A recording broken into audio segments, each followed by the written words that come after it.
Good morning and welcome to the May 13th, 2026 regular meeting of the Town of Bethlehem Industrial Development Agency. We meet, as we always do, in Bethlehem Town Hall. Our meetings are open to the public. The public is welcome. And of course, you may watch the webcasts at any time. My name is Victoria Storrs. I'm the chair of the organization. And before we call the meeting officially to order, I will take a roll call and confirm that we have a quorum. Going around the table to the left, as I said, Victoria Storrs, chair. Jackie Hope, board member. Diane Connors, staff. Al Michaels, CFO. Alexis Carlin, associate at Hedgeman Law Firm. Victor Franco, board member. Georgette Steffens Altamari, board member. Chris Welch, vice chair and board member. Kate Hedgeman, agency counsel and executive director. Okay, thank you, everyone. I confirm that we have 5 of 7 board members here this morning. That constitutes a quorum. So I'll call the meeting to order at 8:41. Our first order of business after the call to order is the approval of the minutes from our April 22nd regular meeting. Those have been published and distributed to all members for comments. Are there any additional comments or questions about the April 22nd minutes? I'll accept a motion to approve the minutes. So moved. Thank you. And a second. All in favor of approving the minutes? Aye. Any abstaining or opposed? Okay. Minutes approval passes unanimously with all 5 board members present approving. The next item of business is the financial report. Al? Okay, we have the financial statement through April 30, 2026. Our statement of net assets, our total checking savings account balance is $1,874,64.46. We also have prepaid expenses of $2,066.68, giving us total current assets and total assets of $1,876,131.14. Liabilities, we have accrued expenses of $24,249.96 and net assets of $1,851,881.18. So our total liabilities and equity are $1,876,131.14. Revenue and expenses, total income is $138,403.75. Contractual expenses, $68,941.38. Business and economic development expenses, $11,018.09. So our total expenses were $79,959.47. Giving us ordinary income of $58,444.28. Add in some interest income, $14,247.58, and we have a net of $72,691.86. Comparing budget to actual, the fee income, you see the $125,000 I put right the first month of the year. We received the first month of the year, so there's no variance there. We're slightly under variance on other fee income. That'll change if we have a closing, or it gets slightly worse each month if we don't have a closing. But we budgeted appropriately. Contractual expenses are $6,018.66 under budget. Business and economic development are also $22,520.23 in the budget. That'll change when we get some billing in on that project that we're doing with CPL. I'm assuming they got a bill coming pretty soon. That'll catch up. And our interest income is just slightly under budget, $752.42. So you can see we're ahead of the budget so far. The function of that is that, in some cases we collect a lot of our income in the first month on that one annual fee project. But otherwise, everything else is in pretty good shape. If anybody has any questions. Thank you, Al. When do those CDs mature? We're going to get another one coming in a week or two, and then July or August. So the next couple months we'll have a good pop. And the M&T, the big one, I think that's September, October. Okay. Check, yeah. Okay. I try to. Stagger. I have no crystal ball on rates. So if I like, or I think the rate is decent, I try to take the 12 or 13 month options, just figuring, I've seen in this agency where we were getting a 10th of 1%, and we're happy. So 3 point something, 4 point something sounds good, but I got to stagger the next few months. Well, we've made quite a bit of money on interest income, so that's why I say, Oh, like, it's, like I said, I can remember budget meetings 10 years ago when I budgeted $1,200 for the year. Frankly, easy to sit and go, because we weren't, the banks weren't paying anything, we didn't have that much money. So this is a good problem. Any, the financial report or finances? Let's move on to the executive director's report. Kate? sure, thank you. Just a reminder, the June 10th meeting is our training. And depending, I wanted to ask you all, depending upon agenda items, if we need something on the agenda for June 10th, that's a little bit of a more meatier discussion or something like that, would you prefer to have a special meeting if we needed it versus having them, because this meeting is going to be off, it's not going to be in town hall. We've got to notice it and all of that to the location we're going to be at. And if there's things on the agenda that, might take some discussion or needs approval, I don't want you to be in an hour and a half meeting and then you're there for another 3 hours sitting through the training. So if it's light, like, minutes and financials and quick, then that's one thing. But potentially I just was curious whether you wanted a special meeting or to just keep it all on the same agenda. So something to think about. We don't have to, I guess, do it, address it now, but as the agenda comes together, you might hear from me, saying, what do you want to do? The other thing that I just wanted to mention, and I know Brianne's going to talk about it, is we're just adding to the agenda an approval for CRM, Client Record Management System. So she'll talk about that. I think that's it. I don't think there's much else going on, so. All right. Brianne, we'll move on to the Senior Economic Developers Report. I'll pick up where you left off with the CRM. I had shared with this group last time, sort of brief description of two that I was vetting because one of them has incentives management capability. Both Victoria and Chris set in on a demo to see what that looks like and decide if that is something that could support the IDA, and felt like it was a really good fit. So I have a contract that I wanted to bring to you all to make a decision on because it's a $16,000 annual fee. It was 18 and I got them down to 16. So, but it's about the 10 that Victoria can decide independent of the group. So bringing that to the group. And what's the name of the company? Civic Serve. I did talk to Dick about it, and he said that, right now it would come out of the marketing budget line, which is fine, because I think at some point we're going to be looking for a modification to that line anyway. So that was his recommendation. So she just needs authority and Victoria needs authority to sign the contract. So if you have any other questions, discussion, we should do that. I thought it was a great solution. The company looks like it's a good company, and I think it would give Brianne a lot of tools that we don't have right now as a town and as an IDA. And then for the IDA, it will also give you all access to a really visible dashboard on our projects. Kind of like where they are and how they're running. So from the website, there would be kind of like a login that's individual to the board member. And you log in, and then that's where the dashboard is. We can track and monitor projects. Yeah, we can have it be internal and we can access it that way.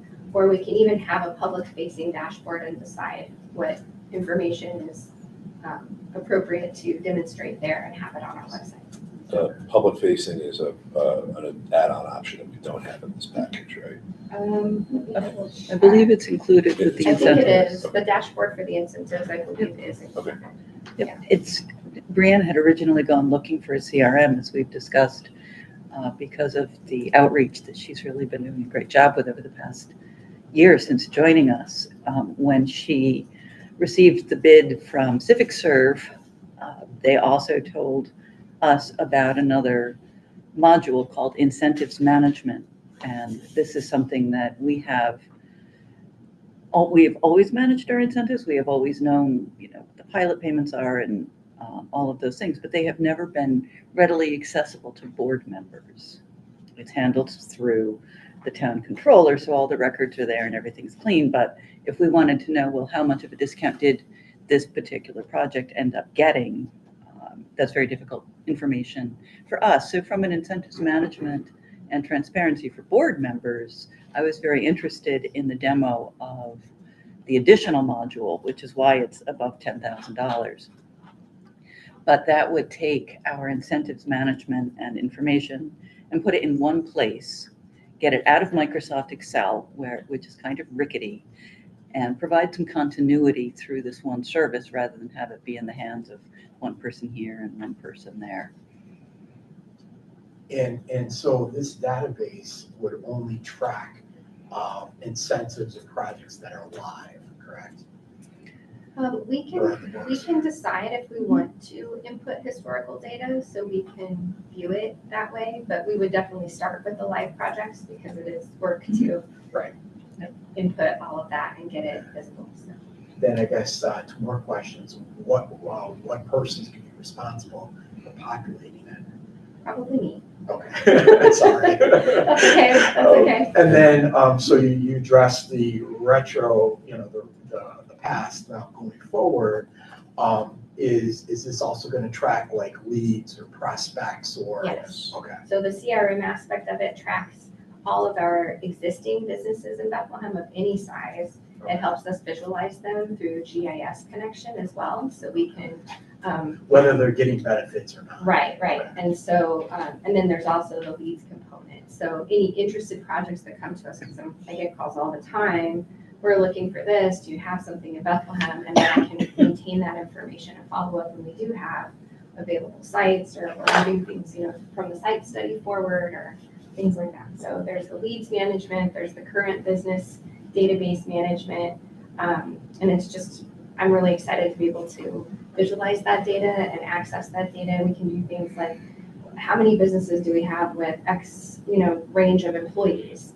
Or, we can sort it by NAICS codes or, different types of businesses. We can label them into different groups. So I can have a label for every microenterprise awardee and be able to map that, visualize that, to be able to say, this is how many are still operational, this is how much they've grown over time.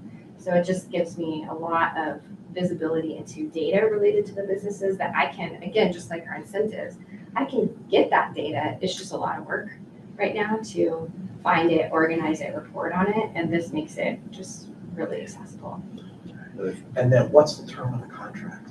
This is a 1-year contract. Okay. And then is there a penalty for early termination? You can't, it's software, you can't terminate it, because You the need a whole, license. Okay. right, yeah, and that's just the way that they draft it. So you can terminate for the next term, but, as soon as you opt in and you get the software, they consider like you've had access to it, right?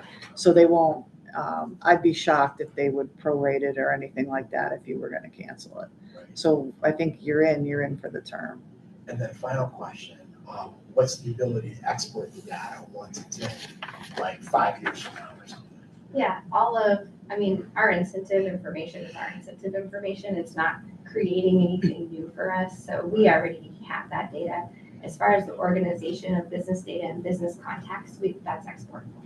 Okay. Yep. Yeah, and because I'm very familiar with CRM with my other hat that I wear. And that's one of the things you have to be very careful of, is because sometimes when you input the data and you don't have the ability to export it, then you're kind of like kind of tethered to that particular platform, and if you want to move on, it's not Happily, easy. in this platform, the export option is available as a function. It's not a requested report. Oh, good, okay. So I could back it up and download it regularly. So in the contract, like I suspected, it does say either party may terminate this agreement without cause if the terminating party gives the other party 60 days written notice. Should the customer terminate without cause after the first date of the then current term, customer must pay the balance of the contracted term and the payment obligation will be accelerated and become due. It also goes on to say that upon termination, it will discontinue service. Civic Service will provide customer with an electronic copy of all customer-owned data. So I've just read hundreds of these, so I kind of knew what was in there, but I wanted to make sure because you were asking about it, so. And I'm Another, good, thank you. another really important point, just to add on to what you both were saying, is that this solution comes pre-populated with a database of all of the businesses in town, with their NAICS codes and all of that kind of stuff. That's what you're paying for, From- and it's Yeah, they- updated. From publicly They feed it. available That's sources. a different- They feed it and So- update it monthly. Yeah. So, yeah, we would have contact information for people that we don't necessarily have contact information for now. Right. So that's a, We'd have to get Brienne several sets of sneakers because she'd have to run around Right. town. What brand do you like? I mean, right now, that's what I do. I know it On is. Field trips, and I know it I drive is. around with my list of businesses and I update it and I knock on doors and I introduce myself. That's how I get my business contacts. Yep, so a few Yeah. years ago, we entered into an agreement with the Bethlehem Chamber to fund half of a much smaller business intelligence system called Size Up, which was, they were very nice people. They really wanted to do a good job. The product was not very good at the very local level. And it wasn't used, it was intended to be outward facing for other users. And so we ended that relationship with that particular provider. This is a different animal. This is designed for professionals and it's got much higher standards. And you've been talking to some people who use it. Yeah, I did interview 2 other municipalities and an economic development organization that have been using Civic Serve. One has just finished their implementation period, so I got to talk with them about how responsive they were about uploading data and how that all worked. And they were very positive about that process. And then I talked to 2 other organizations that have been using it for a while. They're really happy with the CRM. They use it to track a lot of their grants and programs as well, and feel like it gives their team a lot of cohesiveness and visibility. Thank you. So you need a motion to give you the I authority? believe I do need a motion to give me the authority to sign the contract. I'm happy to motion. Okay, we have a motion in 2 seconds. Thank you all.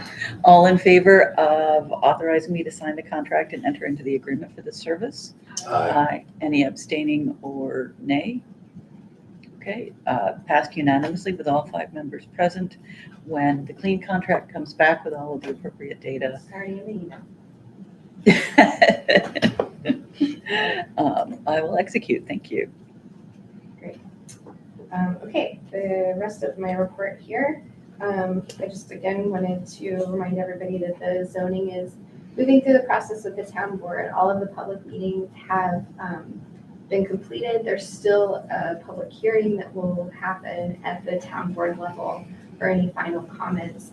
They are looking through and considering all of the input that they received through the public meetings and the office hours and the email to determine if they're going to make any changes to the zoning before approving it. We're still hopeful that the last town board meeting in June is when they will be able to approve the zoning. It may move to the first meeting of July, but it should be one of those 2. Tonight on the town board meeting, the Microenterprise Grant Committee is recommending the final 2 awardees for the Microenterprise Grant this round. So excited about that. That will make this group 8 businesses, 4 startups, 4 existing businesses. So that's exciting. People are implementing the projects. I put the first draw in, and so it's really fun to give people money that they can utilize successfully. As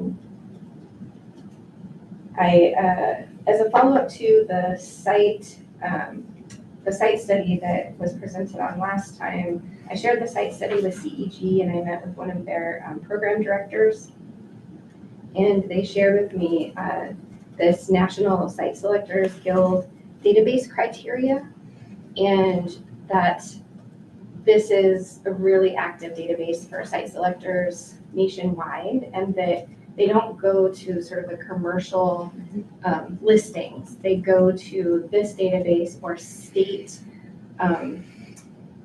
ready sites, shovel ready sites. And so our state does have a list, and CEG and the county have a list.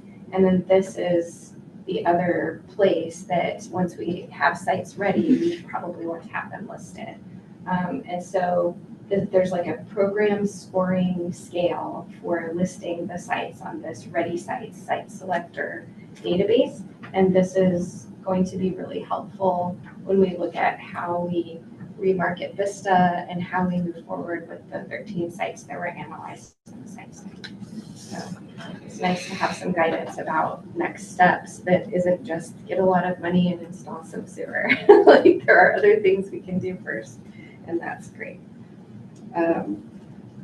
Because of the construction along Delaware Ave, the chamber and the town, we've been brainstorming a lot about ways to support the businesses that are experiencing some, lower engagement from their regular clientele just because of the challenges with access because of the construction.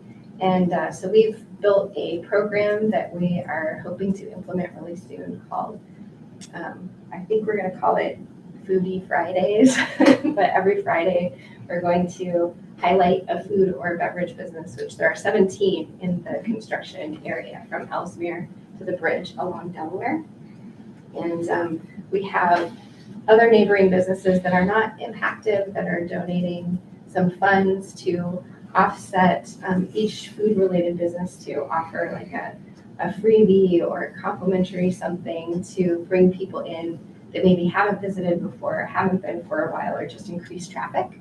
So I'm really excited to get that going and support that kind of area of our businesses that are having some negative impacts from the construction right now.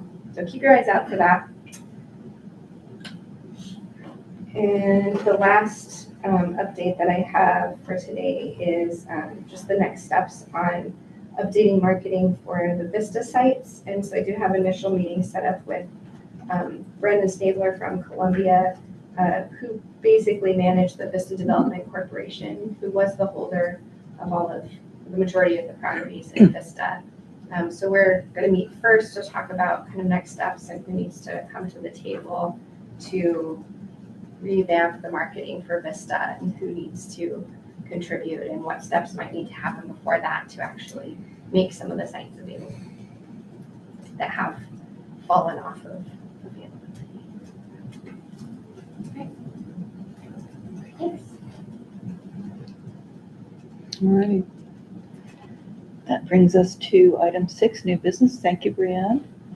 I'm interested in the Foodie Fridays. I don't like to cook on a Friday, so hopefully a whole lot more people will say the same thing. Yeah. So new business is the first item is the governance committee. Victor? Yeah. So the governance committee met on May 7th. We had an extremely productive meeting where we reviewed and passed a couple of new policies that we advanced to the full board for you guys' review and consideration. A lot of it is stuff that we're going to need prospectively once we start bringing in new projects and applications, but also a couple of internal pieces in order to tighten up any gaps or ambiguities regarding the governance of the board or participation of board members. So to that extent, the first one is the attendance policy. In your meeting packet today, there should be a revised attendance policy that's been drafted. We discussed it at length within the committee meeting, and feel comfortable enough with bringing it to the full board. And I don't know if now would be like an appropriate time to entertain a motion. Yeah, you should make a motion and then open for discussion. I make a Yeah. motion? Okay.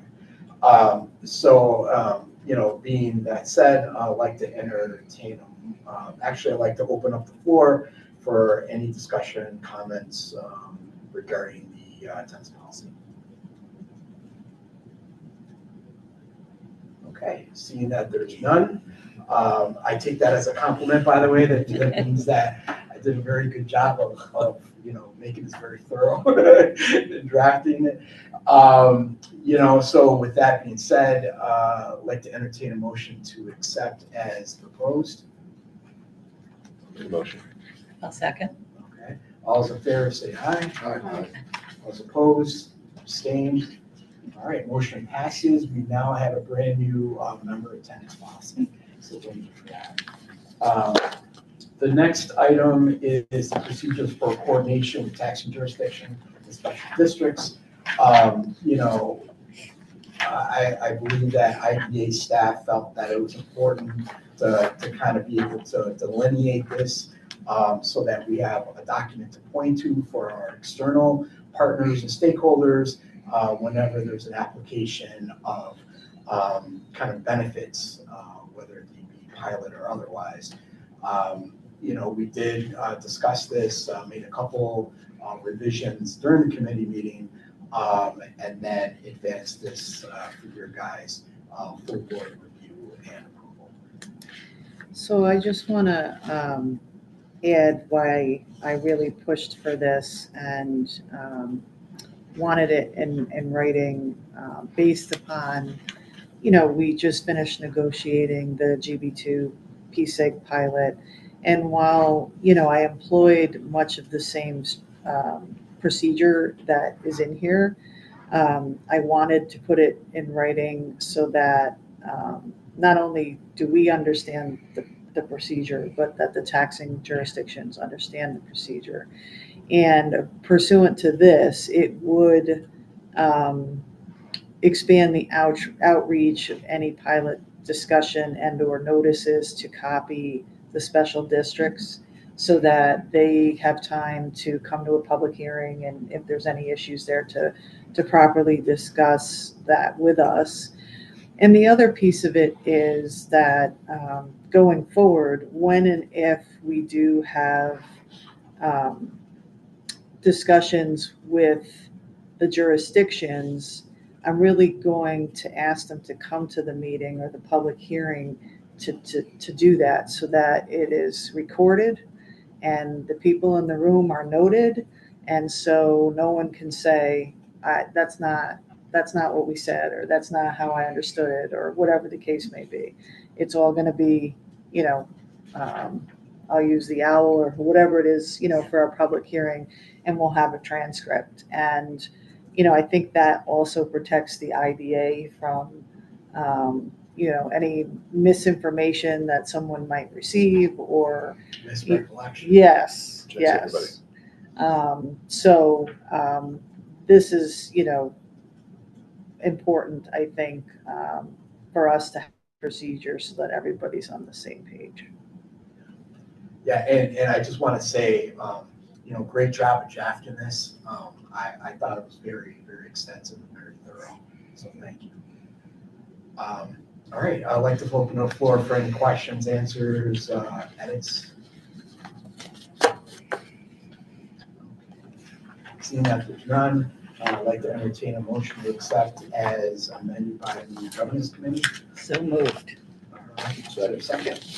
All right, all those in favor, please say aye. Aye. Any opposed? Abstain? All right, motion passes. The last thing I'd like to bring up that's not on the agenda itself, but just kind of like flag it for you guys for future conversation, future meetings. We did discuss financial assistance and procedures and fees policy during the governance committee meeting. You know, I think this conversation was the longest one during our committee meeting. And we basically made extensive edits. You know, I'd like to thank our committee member, Mr. Hoke, for his extensive input in this. You know, in terms of modernizing the fee structure, in terms of making sure that we're competitive as an IDA, which is extremely important in such a tight microcosm of economic development within the region. So because of the extensive nature of the edits, we're going to incorporate those, or staff is going to incorporate those, and then circle back. So hopefully this will be on the next board's agenda, even though we approved it out of committee. Okay, so I just want to flag that for future discussion. And with that, that is it for governance. It's a lot. Thank you. Yeah. Thanks for the work. Thank you. Meeting, do you have that scheduled? What's my name? I want to say September 3rd, Okay. 8 a.m. But you would expect to make the edits and circulate the updated fee policy prior to that for the full board? Before September 3rd? Yeah. So right now, technically, we voted it out of governance. Mhm. So those edits that we already voted on will Okay. be incorporated into a document. So we have a clean copy Okay, that the board can review prior to our June meeting. okay, thank you.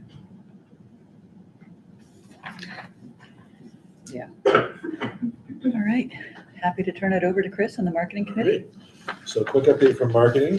We had a great meeting a couple weeks ago where we went through the marketing study RFP, which thanks to everybody who's contributed. There's been a lot of good work done on that. And I'm very pleased to say that Kate was able to get that out last week, and we've already had some questions back. So we're very excited to go through the process of getting some responses and doing some question and answer. And So far, we have 3 notice of intent to bid, which is great.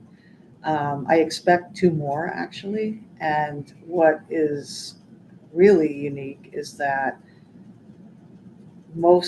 over half the firms are outside the area. We have a Washington DC, we have a Texas. They're doing work in New York, and some locally, some in the southern tier.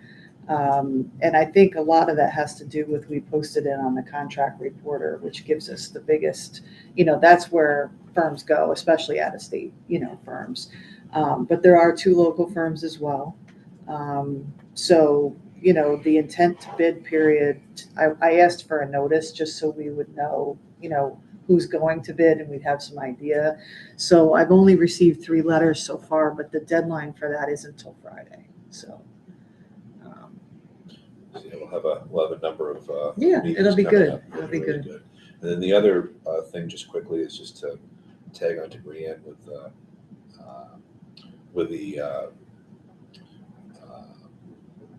what's his term? CRM. CRM. Yes, thank you. I think a lot in terms of deal flow, getting deals coming in to our agency, which will help with a number of things. And I think that's a great tool, and I'm really grateful to Brianne for all the great work she's done on getting it put together. So that's my quick update. Do we have an idea on the rescheduling of the meeting with the boards and us? We haven't talked about that yet, and I just jotted a note actually because I think it's important that the taxing jurisdictions receive a copy of the policy so it might be a nice time to say, hey, we wanted to show you our new policy, but we're also we'd like to invite you to come and talk with us, to a boards event. So I think there's a couple things we can do to really so they understand the why, right? Mm-hmm. At this point, I don't know that we'll pull it off before September. Sure. But that makes sense. Yeah. Well, it's always better to have all our ducks in a row, have everything ready so that we start off on the right foot and opposed to rushing. Oh, yeah. Half-assed, Yeah. So I think we could have done a great job. Yeah, we want good participation. right. And I think people this time just didn't know what it was, so. I think we can we talked about maybe sending a letter out to each of the boards. Yeah, I kind of wanted to do like a letter that basically says, we're working hard, for Bethlehem, and here's some of the highlights of the things that we're doing. We'd like you to come and hear more. And so I think if you put those things in a letter, they're going to say, oh yeah, I am definitely interested in hearing more about, X. So, that's something that we really need to think thoughtfully about, and then put together a draft and maybe send it back to the committee and go from there.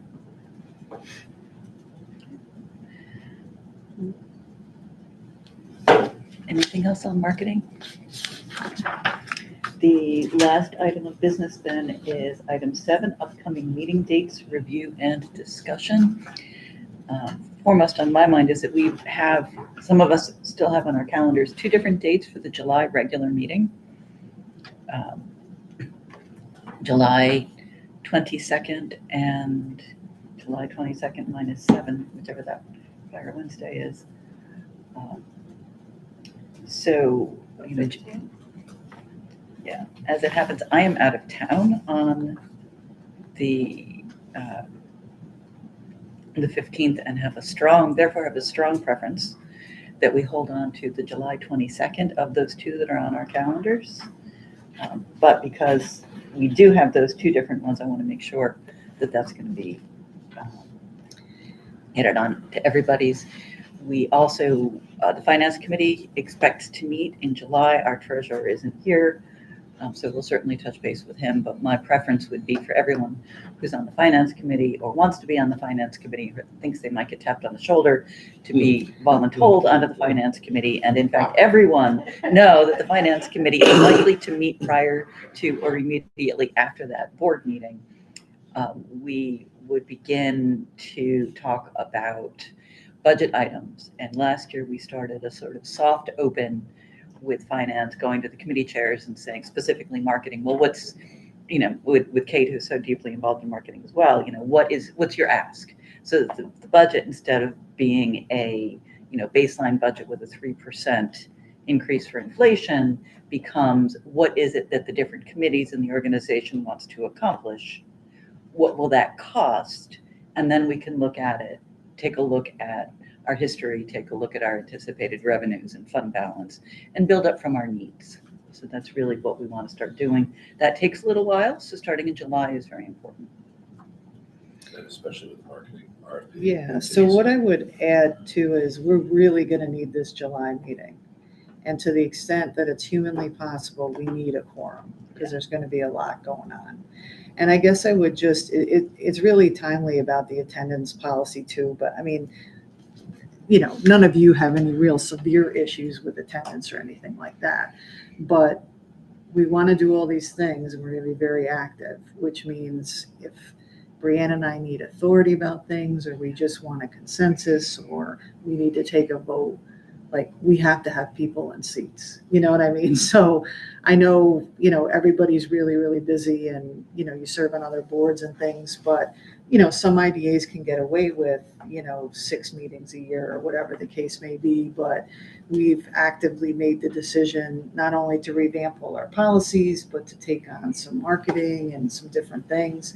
So, as long as I have, and the other thing for me is, even if we have a quorum at 4 and there's a really important vote, I want to make sure everybody does that. Like, I don't want to take a vote that is important with 3 people voting yes. Like, that doesn't seem right to me, right? So, I just really would like to see 4 to 5 if we're going to do something like that.